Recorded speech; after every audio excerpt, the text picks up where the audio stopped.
نحمده ونصلي على رسوله الكريم اما بعد فاعوذ باللہ من الشیطان الرجیم بسم اللہ الرحمن الرحیم۔ السلام علیکم ورحمۃ اللہ وبرکاتہ۔ آج ہم نیا سورہ شروع کرنے والے ہیں، سورۃ المرسلات، اور یہ 29ویں پارے کا آخری سورہ ہے، اور اس طرح ہمارا 29واں پارہ مکمل ہو جائے گا۔ یہ سورہ مکی سورہ ہے اور اس میں 50 آیات ہے، اور سب سے پہلے ہم اس کا شان نزول دیکھیں گے کہ یہ کس وقت پر نازل ہوئی، اور پھر اس کے بعد آیت 1 سے 15 میں اس بات کا ذکر ہے، یعنی اللہ سبحانہ و تعالیٰ نے مخلوق میں سے کئی چیزوں کی قسمیں کھائی ہیں، یعنی آخرت یقینی چیزیں آ کر رہے گی، اس پر اللہ سبحانہ و تعالیٰ نے قسمیں کھائی ہیں، اور پھر قیامت کے دن کی یعنی کچھ بعض ایسی اہم تبدیلیاں، کیا چینجز آئیں گی اس دن، تو اس کا ذکر ہے۔ بہت ہی ڈرانے والی آیات ہے کہ قیامت والے دن کیا حشر ہوگا، یعنی جیسے بڑی بڑی اللہ تعالیٰ کی مخلوق ہے، ستارے ہے، آسمان ہے، ان کا ذکر آیا ہے۔ پھر آیت 16 سے 28 میں قدرت کے کرشموں میں عبرت کی نمایاں پہلو، یعنی جو اللہ تعالیٰ کے کرشمے ہیں اس میں ایک انسان اگر چاہے تو اس سے عبرت بھی حاصل کر سکتا ہے۔ اور پھر 29 سے 40 میں مجرموں کا ذکر ہے کہ ان کو جہنم رسید کر دیا جائے گا، اور پھر روز قیامت عاجز کے بارے میں ذکر ہے کہ ان کا کیا حشر ہوگا، وہ کس طرح عاجزی کریں گے، اس کا ذکر ہے۔ پھر 41 سے 50 لاسٹ آیات ہے، اور اس میں متقیوں کے بارے میں ہے، پرہیزگاروں کا انجام، اور پھر آخر میں جو قیامت کا انکار کرتے ہیں ان کو سرزنش کی گئی ہے۔ تو دیکھیں یہ سورۃ المرسلات ہے تو چھوٹا سا سورہ، لیکن اس کے بارے میں حدیث آتی ہے، جیسے حضرت عبداللہ بن عباس رضی اللہ تعالیٰ عنہما کہتے ہیں، حضرت ابو بکر صدیق رضی اللہ تعالیٰ عنہ نے عرض کیا، یا رسول اللہ صلی اللہ علیہ وسلم، آپ بوڑھے ہو گئے ہیں۔ آپ صلی اللہ علیہ وسلم نے فرمایا، مجھے سورۃ الہود، سورۃ الواقعہ، سورۃ المرسلات، سورۃ النبا اور سورۃ التکویر نے بوڑھا کر دیا۔ اسے ترمذی نے روایت کیا ہے، کیونکہ ان سوروں میں ایسے واقعات بیان کیے گئے ہیں جن سے انسان کی یعنی فکر آخرت یہ پیدا کرتی ہے۔ تو انشاءاللہ ہم بھی اللہ تعالیٰ سے یہی دعا کرتے ہیں کہ اس سورے کو سیکھنے کے بعد ہم میں بھی وہ ایک فکر پیدا ہو جائے، کہ ہم میں بھی ایک آخرت کی تیاری اور اس کی فکر ہم میں بھی پیدا ہو جائے، تاکہ ہم اس کی اور کوشش کر سکیں۔ تو اس کے شان نزول میں ہم دیکھ لیتے ہیں۔ اس کے شان نزول میں ہے، جیسے حضرت ابن مسعود رضی اللہ تعالیٰ عنہ فرماتے ہیں، ہم مینا کے ایک غار میں تھے کہ آپ صلی اللہ علیہ وسلم پر سورۃ المرسلات کا نزول ہوا۔ آپ صلی اللہ علیہ وسلم اس کی تلاوت فرما رہے تھے اور میں اسے آپ سے حاصل کر رہا تھا کہ اچانک ایک سانپ آ گیا۔ نبی صلی اللہ علیہ وسلم نے فرمایا، اسے مارو، لیکن وہ تیزی سے غائب ہو گیا۔ آپ صلی اللہ علیہ وسلم نے فرمایا، تم اس کے شر سے اور وہ تمہارے شر سے بچ گیا، اور اسے بخاری نے روایت کیا ہے۔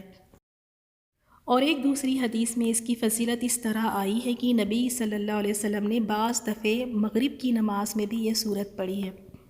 اور دیکھیں ہماری مغرب کی نماز میں ہم کتنی مختصر سے یعنی بالکل شارٹ سا سورہ پڑھ کے اپنی نماز کو مکمل کر لیتے ہیں۔ اگر دیکھیں تو سورۃ المرسلات آپ دیکھیں آلموسٹ 1.5 پیج کا ہے، اور ہماری نمازوں میں ہم چن کے ایسی صورتیں لیتے ہیں جو بالکل چھوٹی سی ہو، تاکہ ہم جلدی سے اپنی نماز کو مکمل کریں۔ تو اس سے ہمیں یہ بھی پتہ چلتا ہے کہ آپ صلی اللہ علیہ وسلم نے اسے مغرب میں اس کی تلاوت فرمائی۔ تو مسئلہ اصل میں ہمارا یہی ہے نا کہ ہم یعنی حفظ نہیں کرتے، ہم نے زیادہ کوئی صورتیں یاد نہیں کی ہیں، تو وہی چھوٹی سی صورتیں بار بار ہم پڑھ کے جلدی سے اپنی نماز کو مکمل کر لیتے ہیں۔ تو کوشش ضرور کیجئے گا، ایک شوق ہونا چاہیے ہر مومن میں کہ کم سے کم ایک 29واں اور 30واں پارہ، یا لیسٹ کم سے کم ایک 30واں پارہ تو پورا مکمل حفظ ہونا چاہیے، تاکہ ہم اپنی نمازوں کو خوبصورت بنائیں۔ ہر مرتبہ، ہر نماز میں، ہر رکعت میں ہم اپنی سوروں کو چینج کر کے پڑھیں، اور اس طرح یہ ہوتا ہے کہ انسان جب اس طرح صورتیں بدل کر پڑھتا ہے نا، تو ایک یعنی فوکس بھی ہم کر سکتے ہیں، اس میں ایک خشوع بھی پیدا ہوتا ہے۔ ورنہ وہی جو صورتیں ہم روزمرہ کی پڑھتے ہیں تو وہ زبان پہ اس طرح جاری ہے کہ وہ بس ہم یعنی اس میں دل بھی حاضر نہیں ہوتا، بس جلدی سے ان صورتوں کو ہم پڑھ لیتے ہیں۔ تو واقعی یہ حدیث پڑھنے کے بعد مجھے بھی اس بات کا احساس ہوا کہ ہماری مغرب کی نماز میں صورتیں کیسی ہوتی ہیں، اور آپ صلی اللہ علیہ وسلم کی مغرب کی نماز میں دیکھیں کہ کون سی صورت کی تلاوت فرما رہے تھے وہ۔ تو چلیں الحمدللہ آیت نمبر 1 سے ہم دیکھتے ہیں۔ والمرسلات عرفا، لگاتار بھیجی گئی ہواؤں کی قسم۔ ہم دیکھیں گے آیت نمبر 1 سے 5 میں اس کی مختلف تفسیریں ہیں، اور جیسے آیت نمبر 1 میں اس کے بارے میں حضرت ابو ہریرہ رضی اللہ تعالیٰ عنہ فرماتے ہیں اس سے مراد فرشتے ہیں، اور ابو صالح سے روایت ہے کہ اس سے مراد رسول ہے، اور حضرت ابن مسعود رضی اللہ تعالیٰ عنہ سے جب پوچھا گیا والمرسلات عرفا کے بارے میں تو آپ نے فرمایا کہ اس سے مراد ہوا ہے۔ اور اسی طرح حضرت ابن عباس رضی اللہ تعالیٰ عنہ اور مجاہد اور قتادہ کا بھی یہی قول ہے کہ اس سے مراد یعنی ہوائیں ہیں، کیونکہ ان کی مختلف تفاسیر کی گئی ہیں۔ کوئی یعنی بعض نے کہا ہے کہ اس سے مراد فرشتے ہیں، بعض نے کہا کہ اس سے مراد رسول ہے، بعض نے کہا کہ اس سے مراد ہوا ہے۔ تو آیت نمبر 2 میں بھی جس بات کا ذکر ہے، آیت نمبر 2 فالعاصفات اسفا، اور تیز یعنی پھر تیز چلتی طوفانی ہواؤں کی، یعنی قسم ہے جو تیز چلنے والی طوفانی ہواؤں کی، اس کی قسم اللہ سبحانہ و تعالیٰ نے کھایا، اور یہاں اس سے بھی مراد ہوا ہے۔ اور آیت نمبر 3 میں والناشرات نشرا کے بارے میں، اور پھیلانے والی ہواؤں کی قسم، یعنی بارش برسانے اور بادل کو پھیلانے والی ہواؤں کی قسم۔ تو یہ جو آیت نمبر 1، 2 اور 3 میں ہیں، ان میں ہواؤں کے بارے میں ہے۔ امام شوکانی فرماتے ہیں مرسلات آیت نمبر 1 میں، آصفات آیت نمبر 2 میں، اور آیت نمبر 3 میں ناشرات سے مراد ہوائیں ہیں، اور آیت نمبر 4 میں اور 5 میں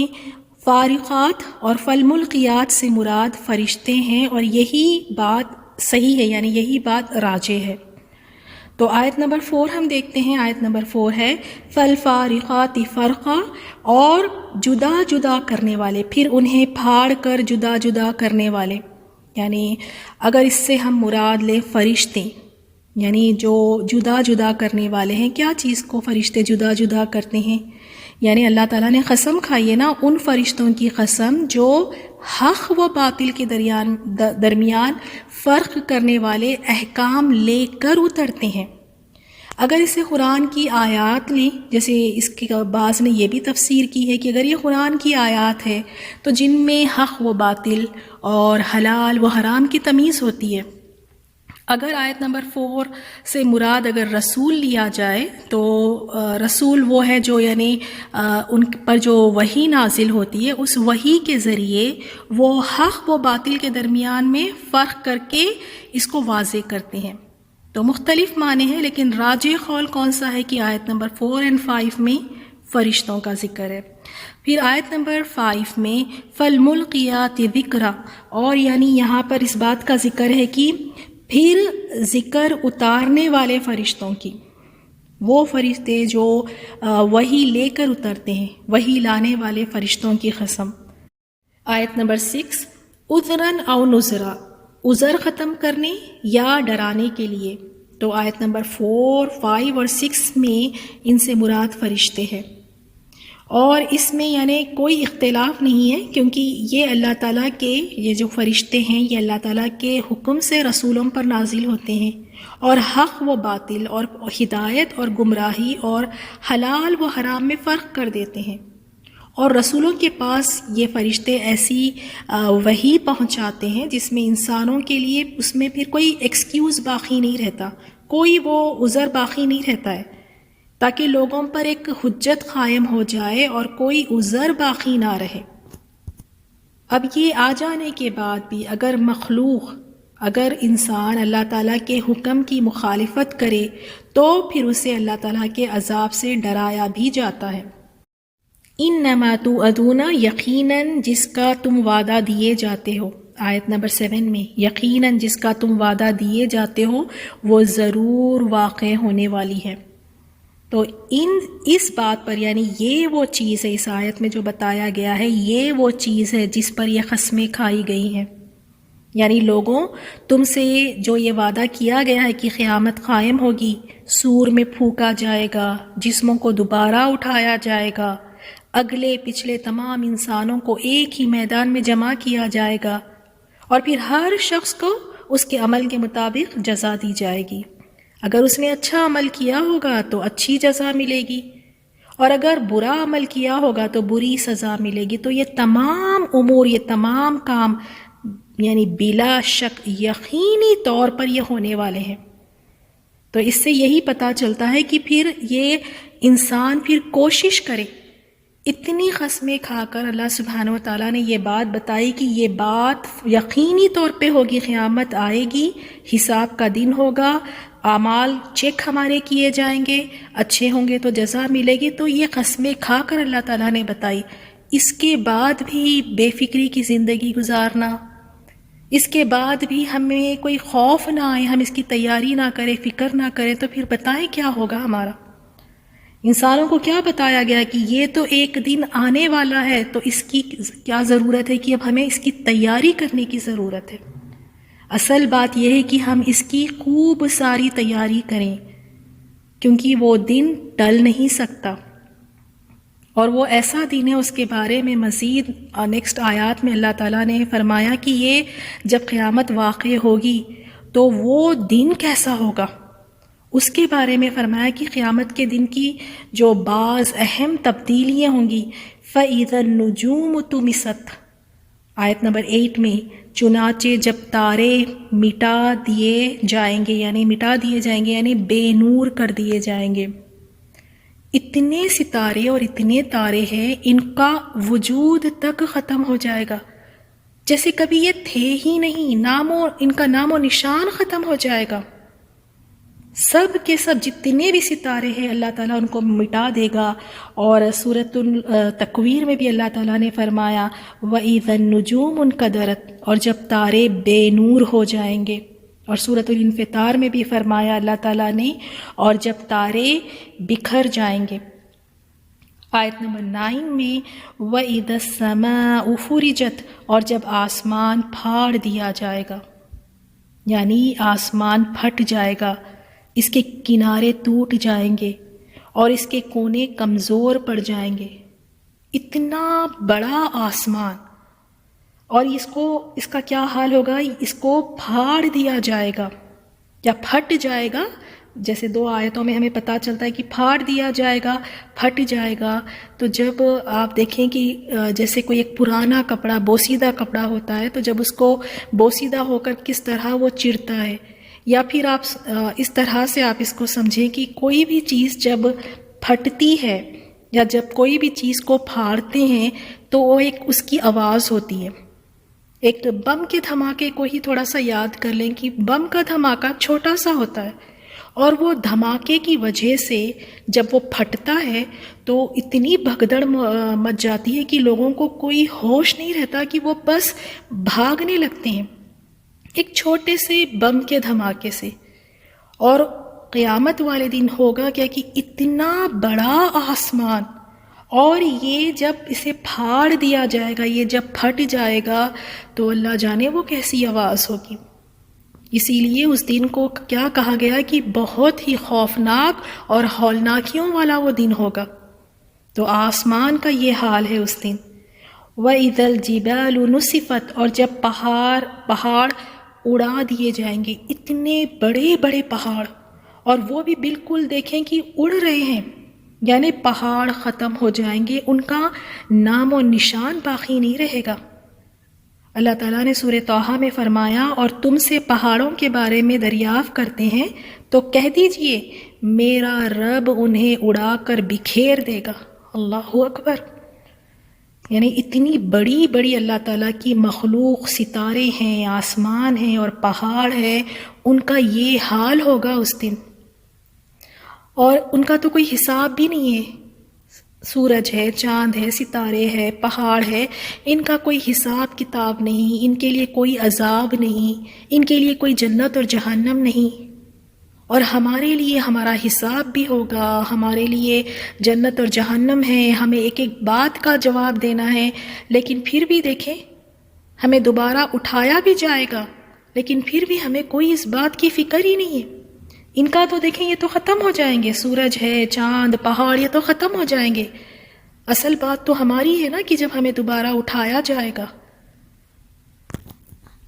اور اسی طرح سورہ کہف میں بھی اللہ تعالیٰ نے فرمایا، اور جس دن ہم پہاڑ کو چلائیں گے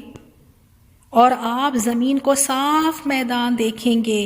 اور ان لوگوں کو ہم جمع کریں گے تو ان میں سے کسی کو بھی پیچھے نہیں چھوڑیں گے، سب کو ایک جگہ جمع کر دیا جائے گا۔ آیت نمبر 11 میں، اور جب رسول اکٹھے کیے جائیں گے، یعنی سب رسول کو، سب کو ایک ساتھ جمع کیا جائے گا، سارے رسولوں کو، اور ان کے بیانات سن کر ان کی قوم کے بارے میں فیصلہ کیا جائے گا،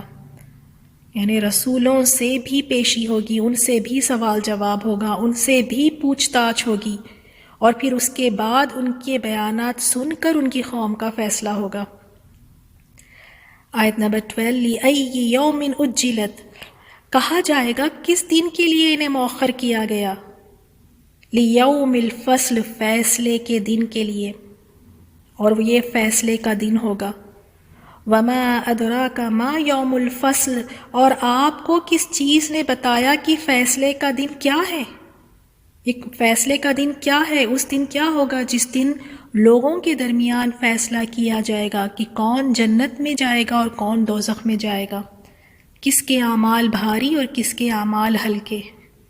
یہاں تو کئی چیزیں کر کے بچ جاتے ہیں، چھپ جاتے ہیں، چھوٹ جاتے ہیں، لیکن ایک فیصلے کا دن آنے والا ہے، اور اس دن اللہ تعالیٰ کیا فرمائے گا، لیوم الفصل، کون سا دن ہے؟ اس دن سارے فیصلے کر دیے جائیں گے۔ سورہ ابراہیم میں بھی اللہ تعالیٰ فرماتے ہیں، آپ ایسا خیال نہ کریں کہ اللہ تعالیٰ اپنے پیغمبروں سے جو وعدہ کیا ہے اس کے خلاف کرے گا، بے شک اللہ تعالیٰ نہایت زبردست اور خوب بدلہ لینے والا ہے۔ جس دن یہ زمین دوسری زمین میں بدل جائے گی اور آسمان بھی بدل دیے جائیں گے اور سب لوگ اللہ تعالیٰ کے سامنے کھڑے ہوں گے، تو وہی فیصلے کا دن ہے، لیوم الفصل، فیصلے کا دن، تو اس دن فیصلے ہوں گے۔ اور پھر فرمایا ویل ہے، ہلاکت ہے، کس کے لیے اس دن، یومئذ للمکذبین، اور اس دن ہلاکت ہے کس کے لیے، جو جھٹلانے والے ہیں ان کے لیے۔ اور ویل کے بارے میں آیا ہے کہ یہ جہنم کی ایک وادی کا بھی نام ہے، ویل، تو جھٹلانے والوں کے لیے اس دن ہلاکت ہے۔ تو آج کی ان آیات سے ہمیں یہی سبق ملتا ہے کہ اس دن کی ہم تیاری کریں، اس دن کے لیے ہمیں تیار رہنا ہے، اس دن کی تیاری میں دلوں کو صاف رکھنا ہے، اس دن کی تیاری کے لیے خوب محنت کس کے لیے کرنی ہے، آخرت کے لیے کرنی ہے، ایسے اعمال کرنے ہیں جس سے رب راضی ہو۔ اس دن کی ایک تیاری کرنی ہے جس دن اللہ تعالیٰ کے سامنے ہمیں پیش کیا جائے گا، جس دن ہمارے اعمال تولے جائیں گے، ہمارا حساب ہوگا ایک ایک چیز کا، تو واقعی ہمیں فکر کرنی ہے، تو اس دن کی فکر کرنی ہے۔ باقی کے جتنے بھی دن ہوں گے ہماری اس دنیا کے، وہ تو یہیں ختم ہو جائیں گے، لیکن اصل جو تیاری ہم نے کرنی ہے اس دن کی تیاری کرنی ہے کہ اللہ تعالیٰ ہمیں اس دن کی رسوائیوں سے اللہ تعالیٰ محفوظ رکھے، ہم سب کا آسان حساب فرمائے، اللہ تعالیٰ ہم پر رحم فرمائے اور اپنی رحمت سے ہم سب کو اللہ تعالیٰ جنت میں داخل فرمائے۔ تو بہت ہی بھاری دن آنے والا ہے، اور جس کو ہم ریئلی بھول بیٹھے ہیں نا، اس کی زیادہ یاد بھی اگر ہو تو کہاں ہماری اتنی محنتیں ہیں اس کے لیے، یاد بھی ہے، اس پر ایمان بھی ہے ہمارا، لیکن کہاں کوئی عمل ایسے ہمارے نظر آتے ہیں۔ ہمارے رشتے دیکھ لیں، ہم کس طرح اپنے رشتے نبھا رہے ہیں، چاہے وہ اپنے شوہر کے ساتھ ہے، کتنے فرما بردار ہیں ہم، یا ہم اپنے رشتہ داروں کے ساتھ ہم کس طرح کا معاملہ کرتے ہیں، کیا ہم اپنی رشتہ داری صحیح سے نبھا رہے ہیں، اپنی عبادات کی طرف ہم دیکھیں، کیا ہماری نمازیں پابندی سے ہم وقت پر ادا کرتے ہیں، کیا ہم قرآن کا حق ادا کر رہے ہیں کہ ہم اس کو پڑھ رہے ہیں اور سمجھ رہے ہیں اور اس پر عمل کرنے کی کوشش کر رہے ہیں۔ اصل یہ ہے تیاری ہماری، ان چیزوں پہ ہمیں کام کرنا ہے۔ ان چیزوں کو تو ہم نے چھوڑ کر دنیا کی چیزوں کے پیچھے ہم اپنا وقت بھی لگا رہے ہیں اور اپنی محنت بھی لگا رہے ہیں، تو یہ تو سب یہیں ضائع ہو جائیں گی۔ اللہ تعالیٰ ہم سب کو توفیق دے کہ واقعی ہم ایسے عمل کریں کہ جس سے ہماری آخرت بن جائے، کیونکہ اگر آخرت ہم نے بنا لی، آخرت ہماری بن گئی، تو اصل کامیابی تو وہی ہے۔ کیا کر لیں گے اگر دنیا میں ہم کامیاب ہو گئے اور آخرت میں ناکامیاب رہے، تو نقصان ہے، ہمیشہ کے خسارے میں رہیں گے۔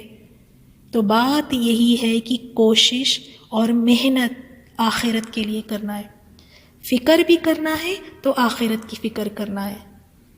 سبحانک اللہم و بحمدک نشہد ان لا الہ الا انت نستغفرک